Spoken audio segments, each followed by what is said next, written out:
ज्ञानतिमिरान्धस्य ज्ञानञ्जनशलाकया चक्षुन्मिलितं येन तस्मै श्रीगुरुवे नमः। नमो विष्णुपादाय कृष्णपृष्ठाय भूतले श्रीमते भक्तिवेदान्त स्वामीति नामिने। नमस्ते सरस्वते देवे गौरवाणी प्रचारिणि निर्विशेष शून्यवादी पाश्चात्यदेशतारिणि। जय श्री कृष्ण चैतन्य प्रभु नित्यानंद श्री अद्वैत गदाधरा शिवसादि गौर भक्त वृंद। हरे कृष्ण कृष्ण कृष्ण हरे हरे, हरे राम राम राम हरे हरे। वाञ्छाकल्पतरुभ्यश्च कृपा सिन्धुवैव च पतितानां पावनेभ्यो वैष्णवेभ्यो नमो नमः। तो आप सबका स्वागत है आज की कक्षा में। और आज का बहुत शुभ दिन है, आज है अक्षय तृतीया।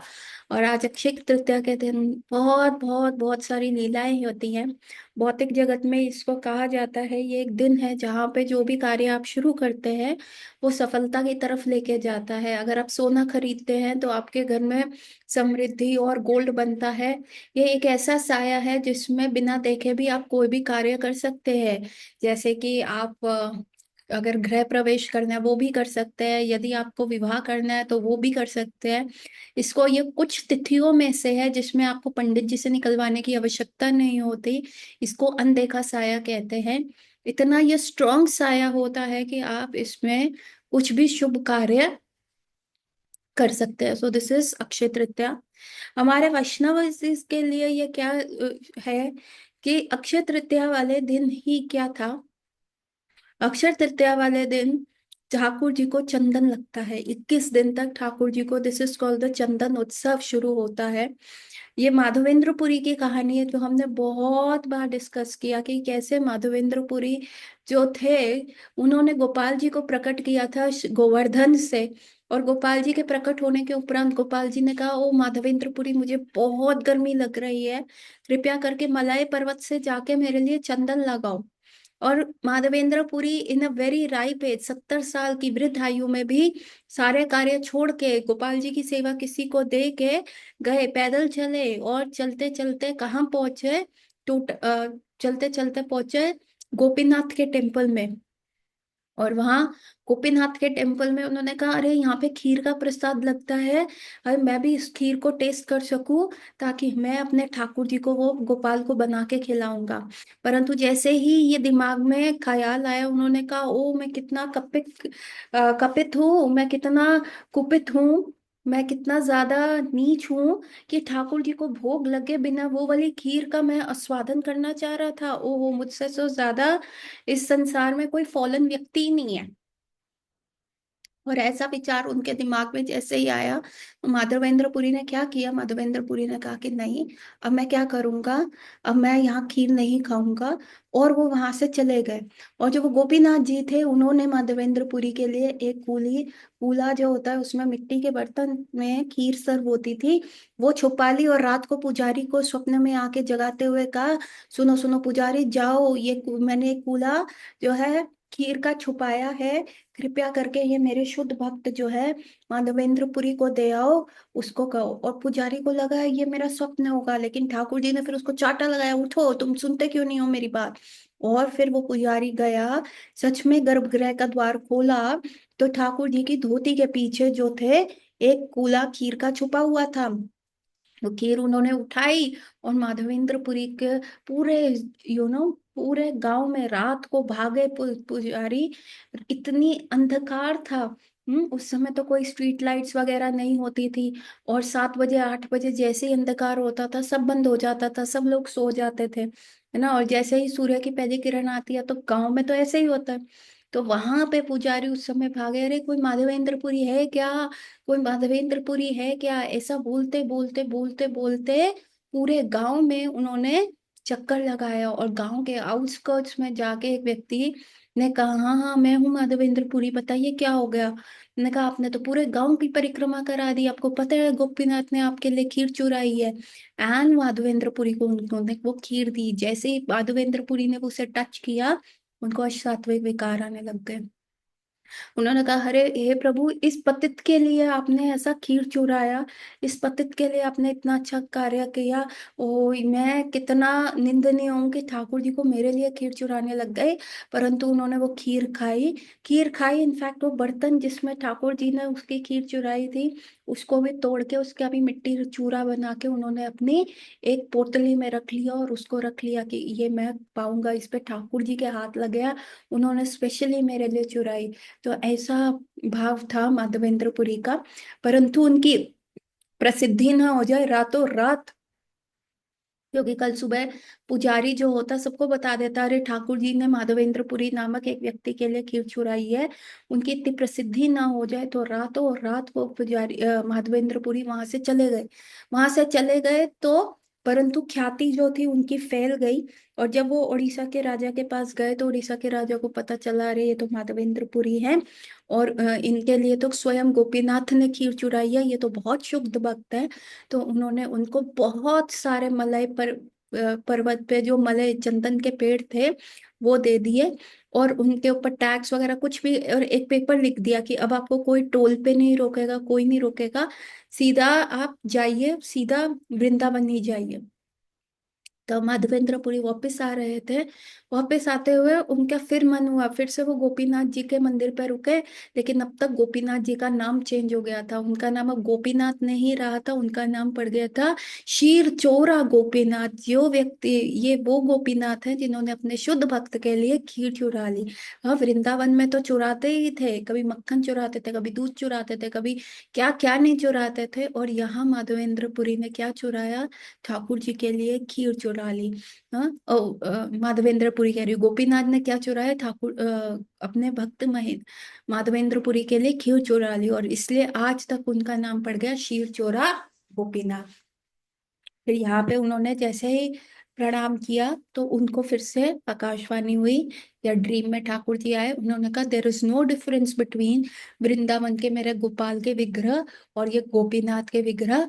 तुम माधवेंद्रपुरी यहीं पे चंदन घिसो, आज अक्षय तृतीया का दिन है, यहीं पे चंदन घिसो और मेरे पूरे शरीर पे लगाओ। सो तब से 21 दिन से, जो कि आज से शुरू होता है, आज से 21 दिन तक आपके श्री विग्रहों को क्या लगेगा? चंदन लगेगा। आपको घिस घिस के क्या लगाना है? अपने श्री विग्रहों पे चंदन लगाना है। So this was the story of this शीर चोरा गोपीनाथ एंड अक्षय तृतीया। अक्षय तृतीया वाले दिन बहुत बहुत लीलाएं हुई, बहुत बहुत कुछ हुआ। लेकिन हमारे वैष्णव इज्म के लिए ये बहुत ही, अक्षय का मतलब होता है जिसका कभी क्षय ना हो। जो आने वाले 21 दिन है, आप अपनी भक्ति को इस प्रकार कर सकते हो कि आपका क्षय ना हो। क्षय का मतलब होता है कमी होना, गिरना। तो अक्षय का मतलब होता है जिसका कभी भी क्षय ना हो, जो कभी खत्म ना हो। तो जैसे कहते हैं ना, साल के पहले दिन जो भी कार्य करो वो पूरे साल आपको फलदायक रहता है, वो पूरे साल आप करते हैं। उसी प्रकार से अक्षय तृतीया वाले दिन यदि आप कोई भी कार्य शुरू करते हैं या कोई भी 21 दिन तक भक्ति का प्रण लेते हैं, तो वो आपकी भक्ति को प्रग्रेसर करने में बहुत लाभदायक होता है, और वो उसका फास्ट प्रोसेस चलता है। तो यहाँ आपसे अनुरोध है कि अगर आपके शालिग्राम जी हैं तो उनके ऊपर चंदन का लेप लगाए और उनको जलदान दीजिए। उनके ऊपर एक छोटी सी मटकी में छेद करके टिप टिप टिप टिप करता हुआ जल आए। आपके श्री विग्रह है, उनको कम से कम वस्त्र पहनाइए, कॉटन के कपड़े पहनाइए, और उनकी बॉडी पे चंदन का लेप कीजिए। और शाम को वो चंदन से अच्छे से साफ करके उनको फिर सुलाइए। So this is the day जब 21 दिन तक ठाकुर जी को बहुत गर्मी लगती है, और 21 दिन तक हम उनको चंदन का लेप करते हैं। सो ये हमने बात करी अक्षय तृतीया के बारे में।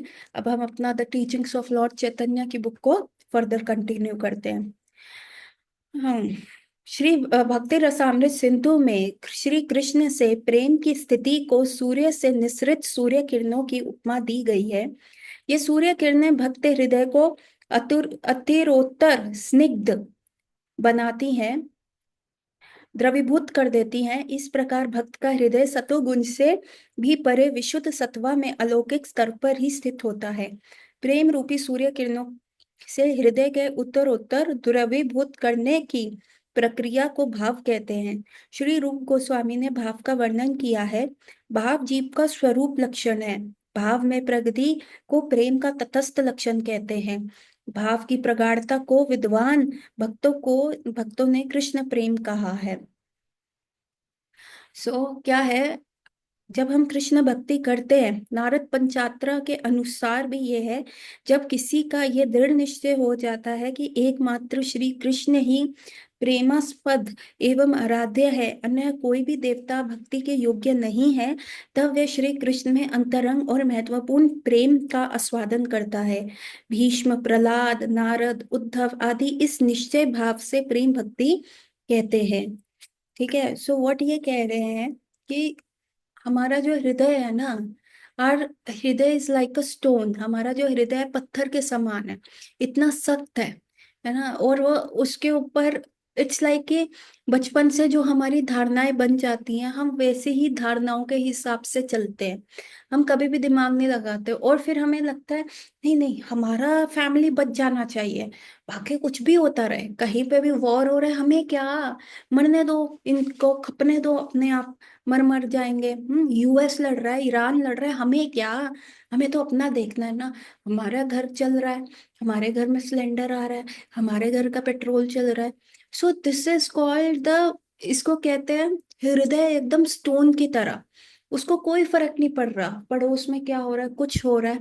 ये जब स्टोन हृदय होता है ना, तब तक हमें ये नहीं एहसास होता कि मृत्यु हमें भी आ सकती है। तब तक हम यही चलते रहते कि जीवन का लक्ष्य क्या है, भोग वृत्ति करना, हमारा घर चलना, ये मेरी फैमिली, ये मेरे बच्चे, ये मेरा पति, ये मेरे माँ बाप, यही मेरे जीवन का लक्ष्य है।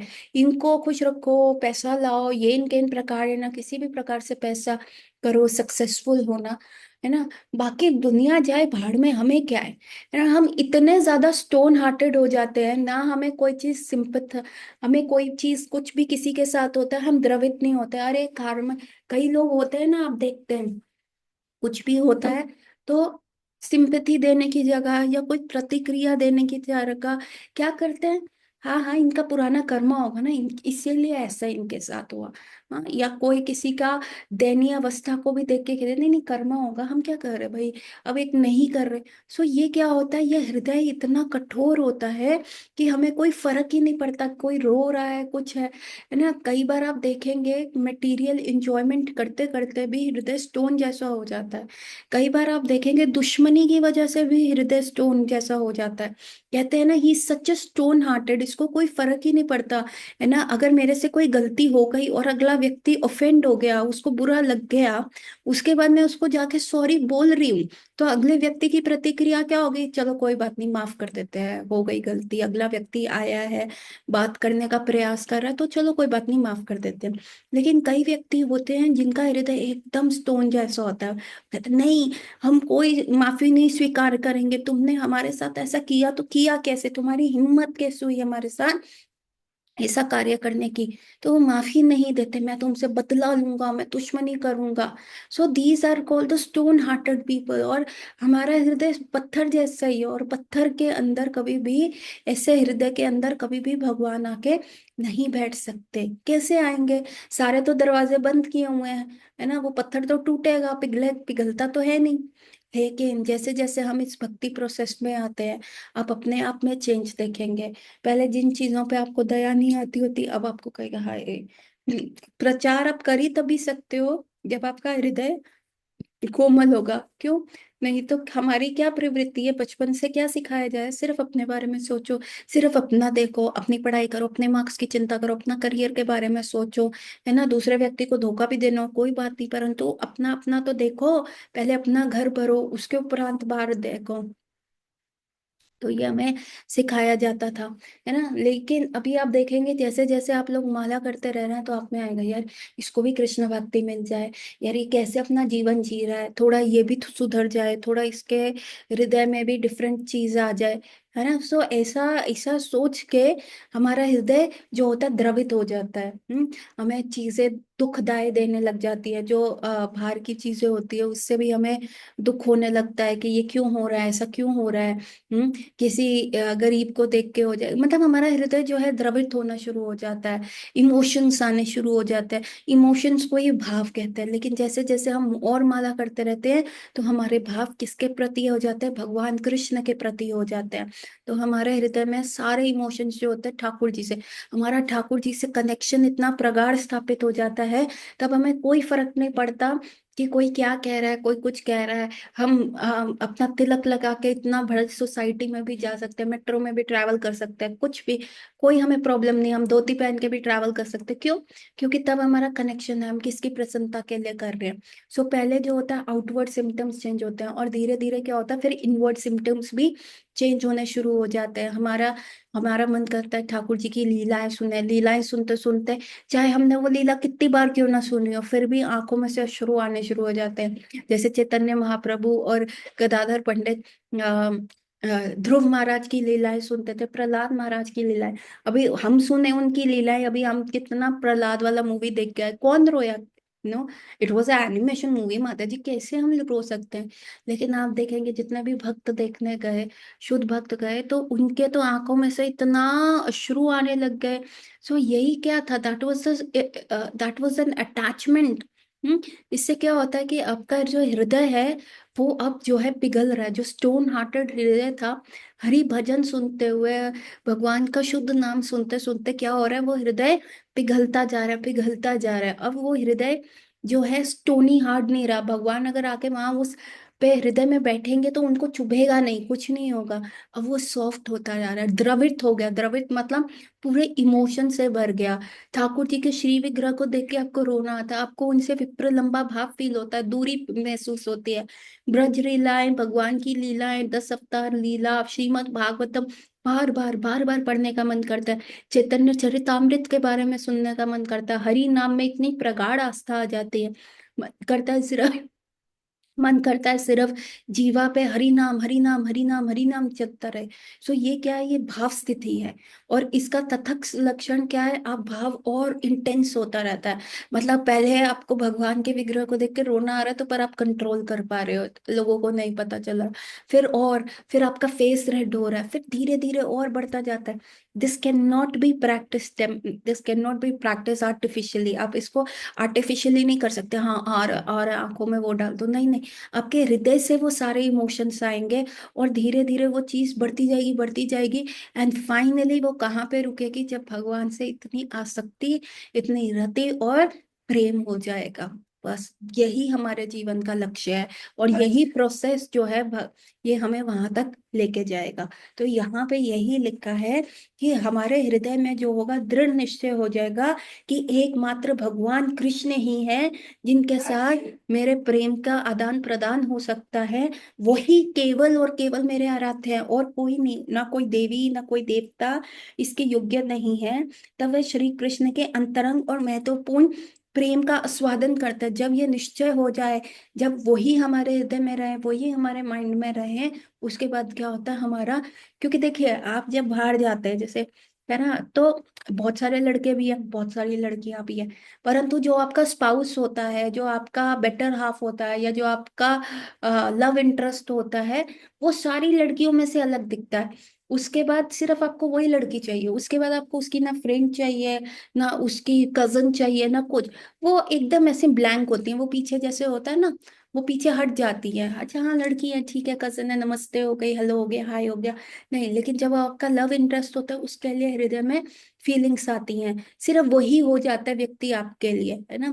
लेकिन यदि आप वो व्यक्ति लव इंटरेस्ट को भी रखें और साथ में उसकी कजन या फ्रेंड के साथ रखें, तो क्या होगा, ये धोखाधड़ी होगी, है ना। तो भगवान यही कहते हैं, रूप गोस्वामी जो है भक्ति रसामृत सिंधु में यही कह रहे हैं, जब तक आपको विश्वास हो जाता है कि सिर्फ कृष्ण है, बाकी सारे देवी देवता, बाकी सारे भगवान जो भी हैं, वो पीछे जो है बैकलॉग में चले जाते हैं, और वो धुंधले हो जाते हैं।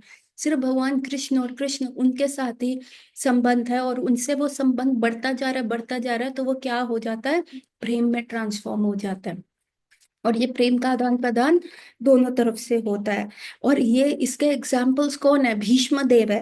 भीष्म देव ने क्या किया, ठाकुर जी को बैटल फील्ड में दर्शन करने के लिए अपोजिट आर्मी में फाइट किया, दुर्योधन का साइड दिया, है ना। अंतिम अपने जो जब देह त्याग रहे थे अंतिम अवस्था में, वो क्या कह रहे हैं, ओ ठाकुर जी मेरे को वैसा वाला आपका रूप देखना है जो आप पार्थ सारथी के रूप में थे, जो जैसे आपने अर्जुन का रथ पकड़ा हुआ था, वैसा वाला रूप देखना है वो पार्थ सारथी के रूप में। और मेरे को क्या देखना है, आपको पार्थ सारथी के रूप में देखना है, और आपने कवच पहना हुआ है, और घोड़ों जो आगे चल रहे हैं उनके पैरों द्वारा जो धूल है वो आपके पसीने वाले मुंह पे चिपक रही है, आपके छोटे छोटे ड्रॉप्स जो हैं पसीने के हैं। और जो विरोधी आर्मी के तीर लगे या मेरे बाण के तीर लगे जिन्होंने आपका कवच तोड़ दिया, या कवच के इधर उधर आए और आपके कुछ ब्लड ड्रॉपलेट्स आपकी चेस्ट से आ रहे हैं, ओ हो, मेरे को तो बस वही देखना है दैट। और वो जो ब्लड आ रहा है वो ऐसा लग रहा है कि किसी प्रेमी ने अपने प्रेमी को लव बाइट्स दिए, ऐसा भीष्म पितामह मरण शैया पे डिस्कस कर रहे हैं, है ना। तो मरण के समय कोई क्या याद रखेगा, जो उसको सबसे कंफर्टिंग लगता है वही याद रखेगा ना। मरने के समय पूरी लाइफ आपके सामने आपकी घूमती है, परंतु आप वही याद रखते हो जो आपको सबसे ज्यादा प्रिय होता है ना। कोई व्यक्ति होगा जो रेगिस्तान में बैठा है ना, वो याद करेगा, हाय मैं कैसे अपने घर के कंफर्ट में बैठा था, एसी चला के बैठता था, पानी जाता था फ्रिज में से निकाल के चिल्ड, कोक पेप्सी पी लेता था, सामने मेरा टीवी चलता था, रिमोट पे चैनल चेंज करता रहता था, मेरा जीवन इतना अच्छा था, पता नहीं मैं ये रेगिस्तान में आके क्या फंस गया। तो जो व्यक्ति जब बहुत ज्यादा तकलीफ में होता है वो अपने अच्छे टाइम को याद करता है। तो भीष्म पितामह भी मरण शैया पे थे, एक एक बॉडी में एक एक जगह पे तीर लगा हुआ था, कोई भी ऐसा पार्ट नहीं था बॉडी का जहाँ पे तीर नहीं खुबा हो। और वो उस अवस्था में रह के जो अपना सबसे प्रिय सबसे फेवरेट थिंग है उसको याद कर रहे हैं, भगवान के उस स्वरूप के दर्शन। सो दिस इज प्रेम की प्रगाढ़ता। दूसरा एग्जाम्पल दिया प्रहलाद महाराज का। प्रहलाद महाराज के सर पे मृत्यु खड़ी है, उनके फादर उनको बोल रहे हैं हिरण्यकशिपु, तेरे में इतना बल कैसे आता है रे, तू ऐसे अपने बाप से सवाल लड़ाता है, देख देवी देवता भी मेरे से डरते हैं, शनि भी अपनी आंखें नीचे खड़े खड़ा होता है, तू इतना कैसे हो गया। और प्रहलाद महाराज में कोई डर नहीं, उन्होंने कहा मेरे भगवान हैं वो रक्षा करेंगे। और जब भगवान प्रकट हुए, उन्होंने हिरण्यकशिपु को मार भी दिया, है ना। अभी सारे देवी देवता डर रहे हैं क्योंकि उनका उग्र रूप देख के, लेकिन प्रहलाद नहीं डरे, वो गए उन्होंने उनको शांत कराया। और प्रहलाद महाराज उस समय क्या कह रहे हैं, आंखों में से अश्रु भर के कह रहे हैं, ओ प्रभु, ओ मेरे प्राणनाथ, मैंने आपसे सेवा ले ली, मैं कितना कितना पतित हूं कि मेरे लिए आपको आना पड़ा। और कोई किसी के घर पे भी कोई गेस्ट आता है तो वो उसके पैर धोते हैं, उनको बैठने के लिए आसन देते हैं, चंदन लगाते हैं, पानी के लिए पानी पीने के लिए देते हैं। मैं देखो कुछ भी नहीं दे रहा, ना फूल माला दे रहा हूँ, ना पानी दे रहा हूँ, ना आसन दे रहा हूँ, इसीलिए तो आपको कितना कष्ट उठाना पड़ा। आप मेरे पिताजी के आसन पे स्वयं जाके बैठ गए, और क्योंकि मैंने आपको पानी नहीं दिया तो आपने मेरे पिताजी का जो ब्लड है उसको पै समझ के पी लिया आपने, मेरे को कोई टोका नहीं, या ताना नहीं मारा कि कैसे हो तुम्हें, अतिथि देवो भव, नहीं पता। और मैंने आपको गार्लैंड नहीं दिया फ्लावर्स का पहनने के लिए, तो आपने मेरे पिताजी की ही इंटेस्टाइन्स अपने गले में पहन ली। और इस चीज को लेके वो रो रहे हैं, भगवान को ताना नहीं मार रहे, इस चीज को लेके उनके हृदय एकदम द्रवित हो गया। और फिर भी कह रहे हैं, नरसिंह भगवान कह रहे प्लीज आस्क मी, कि तुम मेरे से बूम लो, नरसिंह भगवान का गुस्सा अब शांत हो गया है। तो प्रहलाद महाराज क्या कह रहे हैं, नहीं नहीं, मैं आपसे बूम क्यों लूं, मैं आपसे कोई वरदान क्यों लूं, मैंने बिजनेस थोड़ा ना किया है कि आप ऐसा करोगे, मैं आपकी पूजा करूंगा तो आप प्रकट होके ऐसा करोगे, नहीं नहीं नहीं, I am not a businessman, ऐसा मेरे को मत कहो, मुझे नहीं अच्छा लगा, आप मेरे को कुछ नहीं चाहिए। एंड वेन नरसिंह भगवान पुशेस नो प्रहलाद, मैं तुम्हारा को बिजनेस नहीं कह रहा, नहीं नहीं प्रभु मैं आपसे प्रेम कर रहा हूँ। And he starts crying. अभी भगवान प्रकट हो जाएं कि प्लीज वरदान ले लो, हमारे पास तो इतना बड़ा लिस्ट होगा, भगवान please give me one day ना, सोच तो लूं, और क्या मेरे से कुछ छूट ना जाए, गलती ना हो जाए, नहीं हमारे पास तो बहुत बड़ा लिस्ट होगा। और हम कहेंगे देखा, इतनी माला करने का फल मिला है, ठाकुर जी ने भी पहचान लिया, वैष्णव सेवा करता था मैं, माला करता था मैं, देखो कितना शुद्ध भक्त हूँ, ये ठाकुर जी ने दी नहीं। और प्रहलाद महाराज वहां रो रहे, उनका हृदय द्रवित हो गया, उनका हृदय ब्रेक हो गया। उनको लगा रहे ठाकुर जी मेरा लव को नहीं पहचान रहे, उनको लग रहा है इट्स अ बिजनेस थी। ओ आई एम बीन मिसअंडरस्टूड। और प्रहलाद महाराज रो रहे हैं। और फिर जब ठाकुर जी कहते नहीं नहीं बेटा तुम मांगो, तुम पूछो, तो कहते हैं अच्छा आपको देना ही है ना। तो मेरे फादर थोड़े से ना समझ थे, अब आपने उनको दंड तो दे ही दिया है ना, कृपया करके उनको पतन मत कीजिए, उनको हेल में मत भेजिए, प्लीज उनको अपने लोक ले जाइए। तो नरसिंह भगवान कहते बेटा तू तो शुद्ध भक्त है, तेरी तो 21 पीढ़ी वैसे तर गई, ये वरदान नहीं चलेगा, कुछ और मांग। एंड देन नरसिंह प्रहलाद महाराज क्या कहते हैं, मुझे सिर्फ केवल केवल केवल केवल भक्तों का संग दीजिए, मैं बस यही चाहता हूँ। एंड नरसिंह भगवान tried everything but Prahlad could not say anything. उन्होंने कहा बस मुझे भक्ति दीजिए आपके श्री चरणों में, और मुझे भक्तों का संग दीजिए। So that is the level of Prahlad. And then we have Narad Muni. Narad मुनि का हमने पिछला जन्म देखा था कि कैसे उनके उनकी मदर के वो इलिजिमिनेट चाइल्ड थे, है ना। उनकी मदर जो थी दासी थी किसी महल में। और उस समय क्या होता था कि किसी भी राजा को या किसी को भी कोई भी दासी पसंद हो जाती थी तो वो उसको अपने साथ ले जाते थे, अंग संग करते थे, फिर छोड़ देते थे, उसको पैसा वैसा दे देते थे कि चल अब तू ये बच्चा अपने आप पाल लियो एंड संभाव। तो नारद मुनि जो पिछले जन्म में थे, ही वॉज द इलिजिमिनेट दासी पुत्र थे, उनको पता नहीं था उनके फादर कौन है। परंतु वो दासी जो थी वो धार्मिक प्रकृति थी, उनके घर चतुर्मास में भक्ति वेदांत आए और उन्होंने उनको सर्व किया। बहुत सारे ब्राह्मण आए, उनको सर्व किया, प्रसादम पवाया। और छोटे से नारद मुनि जो थे उनके साथ जाके वो प्रसादम पाते थे, उनका उच्छिष्ट पाते थे, जो बच जाता था वो पाते थे। उससे क्या हुआ, वो उच्चिष्ट पाने से उनको क्या हुआ, उनके एकदम हृदय परिवर्तन हो गया। और वो 5 इयर्स के नारद मुनि जब वो भक्ति वेदांत चले गए तो उनकी कृपा से क्या हुआ, उनको भक्ति आई, वो हरि नाम करने लग गए। और उसके कुछ ही समय बाद उनकी मदर का देहांत हो गया, उनको एक सर्प ने काट लिया। अभी बेचारे अकेले नारद मुनि जो अकेले रह गए, जंगलों में घूम रहे हैं भूखे प्यासे, परंतु विचलित नहीं हो रहे, क्योंकि वो साधु की सेवा करने से उनके हृदय में क्या हुआ, भक्ति का जो बीज उन्होंने डाल दिया उसका प्रभाव आया, उनका हृदय द्रवित हो चुका, वो हरि नाम ले रहे हैं। हरि नाम लेते लेते क्या हुआ, उनको ठाकुर जी के दर्शन हुए, अपने हृदय में आंखें खोली तो देखने लग गए अरे मेरे को भी दर्शन हुए, कहाँ गए कहाँ गए, कहाँ गए वो व्यक्ति, कहाँ गए ठाकुर जी, ऐसा ऐसा बोलने लग गए। फिर ठाकुर जी ने कहा, आकाशवाणी हुई, नारद मुनि इस लाइफ टाइम में सिर्फ ट्रेलर, अगली तुम्हारा जीवन होगा तो उसमें तुमको पूरा फिल्म देखने को मिलेगा मेरा। तो फिर नारद मुनि वो छोटे से बालक, उन्होंने बहुत पूजा कर, उन्होंने कहा अच्छा सब तो ले लिया ना, मेरे फादर थे, मेरा बर्थ भी ऐसा लो ग्रेड कर दिया, उसके उपरांत एक ही मेरी मदर का सहारा था वो भी आपने छीन लिया। नहीं नारद, वो छोटे से पिछले जन्म के नारद मुनि ने ऐसा कुछ नहीं कहा, उन्होंने कहा नहीं नहीं, हाँ ठाकुर जी वाह, the trailer is so good. उस ट्रेलर के पीछे उन्होंने अपना पूरा जीवन जो था हरि नाम करते करते करते करते अपने हृदय को इतना द्रवित कर लिया, इतना प्रेम प्रगाढ़ कर लिया कि अगले जन्म में वो नारद मुनि बने, ब्रह्मा के पुत्र बने। और इतना उनको नाम के ऊपर टेस्ट था, इतना टेस्ट था होली नेम का, कि बस वो सारा टाइम नारायण नारायण नारायण नारायण, हरे कृष्ण कृष्ण कृष्ण हरे हरे, हरे राम राम राम हरे हरे करते रहे, है ना। सो दैट इज प्रेम प्रगाढ़ता, that is the level of attachment, कि सिर्फ और सिर्फ ठाकुर जी का जो नाम है जीवा पे स्टक रहे। So that was the case of Narad मुनि। एंड उद्धव जी का जो ट्रेनिंग ही श्रीमती राधा रानी के अंडर हुआ था।